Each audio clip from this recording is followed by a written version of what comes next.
Deməli, burada baxırıq, to düşür. Çünki ümumiyyətlə, feildə to nədir? To maq deməkdir. Cümlədə işlədəndə to düşür. We ilə də have işlənir. Demək ki, cavab nədir? B bəndidir.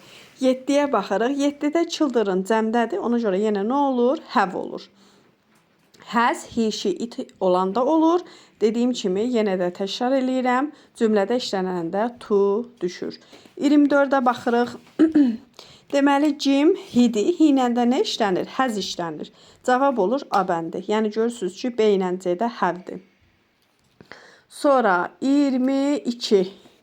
22-yə baxırıq. Tapa bilmirik. Tapdıq. Jane, he-dir. She-dir. She ilə nə olur? Has işlənir. Yəni, burada cavab A götürə bilərik. Digər tərəfə baxırıq. Her brothers cəmdədir. Cəmlə nə olur? Have olur. Demək ki, burada cavab nədir? 22-də A bəndidir. Sonra 36-ya baxırıq. 36-da your aunt she-dir. She ilə nə işlənir? Has işlənir. Digər tərəfdə də inkar işlədə bilmərik deyə cavab nə olur? B bəndi olur. Sonra baxırıq 41-ə. 41. Baxırıq, qat olan yerdə sualı həvlə veririk. Cavab A-dır. Qatın sualın du ilə vermirik. Qat olan yerdə yenə dediyim kimi duya ehtiyac yoxdur. Cavab A-dır. Yəni, qatla, belə deyim də, məsələn, tutaq ki, I have a book, bir də I have got a book. Bunların fərqi odur ki, I have got olanda sualı həvlə veririk. I have olanda sualı du ilə veririk. Sonra keçirik 41-ə. 41, hələ bu 41 idi. 43-ə baxırıq.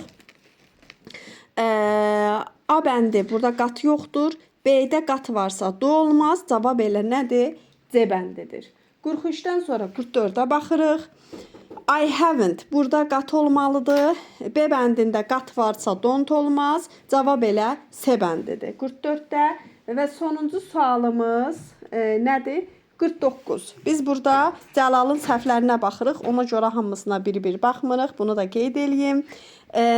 Have you got? Bizim sualımız qatlandı. Demək ki, cavabı du ilə verə bilmərik. A bəndi səhvdir.